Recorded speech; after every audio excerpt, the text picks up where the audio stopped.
नमस्कार साथियों, कैसे हैं आप सभी लोग। आई होप आप सभी लोग अच्छे होंगे। दोस्तों, मैं आज आपको बताऊंगा कि आप बीएड करते हैं तो आपको पाठ्य योजनाएं कैसे बनानी पड़ती हैं। तो ये हमारे विश्वविद्यालय का फॉर्मेट है, उसका नाम है, इसका लोगो है और हमारे वहाँ शिक्षा शास्त्री यानी संस्कृत में कहा जाता है और उसे बीएड कहा जाता है।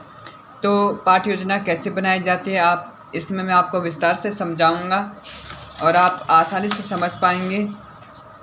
सबसे पहले आपको अपना नाम लिखना है, उसके बाद अनुक्रमांक, वर्ग, शिक्षण विषय कौन सा है, जैसे गद्य और पद्य, और दूसरे में नाटक और आप इत्यादि लिख सकते हैं।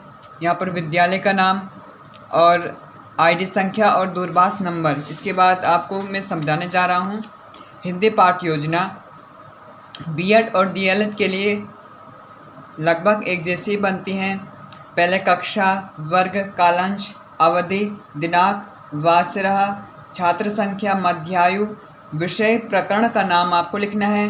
उसके बाद आपको उस विषय के सामान्य उद्देश्य लिखने हैं कि जैसे विद्यार्थी दिए गए पाठ को शुद्ध पढ़ सकें, दूसरा विद्यार्थी कठिन शब्दों के अर्थ समझ सकें, तीसरा विद्यार्थी पाठ का भाव अपने शब्दों में व्यक्त कर सके इत्यादि आपको अपने अनुसार सामान्य उद्देश्य लिखने हैं। उसके बाद विशिष्ट उद्देश्य में ज्ञानात्मक, भावात्मक और क्रियात्मक। ज्ञानात्मक में वे पाठ को अच्छे से समझ सकें और भावात्मक में उसके भाव को समझ सकें, क्रियात्मक में वे उसे अपने व्यवहारिक जीवन में उतार सकें। सहायक उपकरण आपको पता है, श्यामपट्ट, पुस्तक, लेखनी, चार्ट, मार्जनी, सुधाखंड इत्यादि। उसके बाद पूर्व ज्ञान, जो पाठ है उससे बच्चे पहले से परिचित हैं, वे क्या परिचित है इत्यादि हमें जानकारी होनी चाहिए।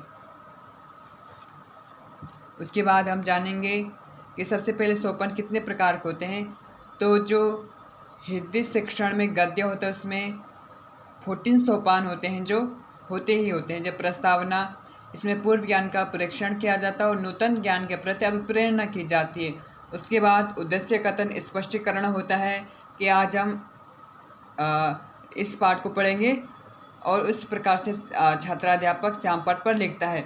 इसके बाद मैं आपको बताने जा रहा हूँ कि प्रस्तुतिकरण की छात्राध्यापक कहेगा कि इस पुस्तक के इस वाले पृष्ठ को खोलना है, आदर्श वाचन करेगा ताकि उनके सुनने की शक्ति है वो बढ़ पाए।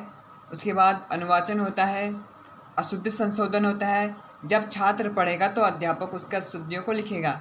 इसके बाद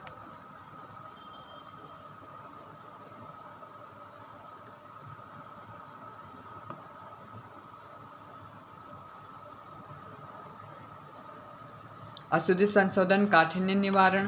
काठिन्य निवारण के बाद होता है हमारा श्यामपट्ट सार, बोध प्रश्न। उसके बाद अध्यापक कथन और विचार विश्लेषणात्मक प्रश्न, पुनरावृत्ति प्रश्न और गृह कार्य।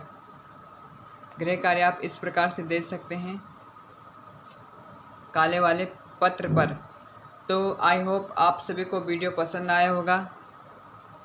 अगर आपको इसी प्रकार की वीडियो चाहिए अच्छे से तो कमेंट करें।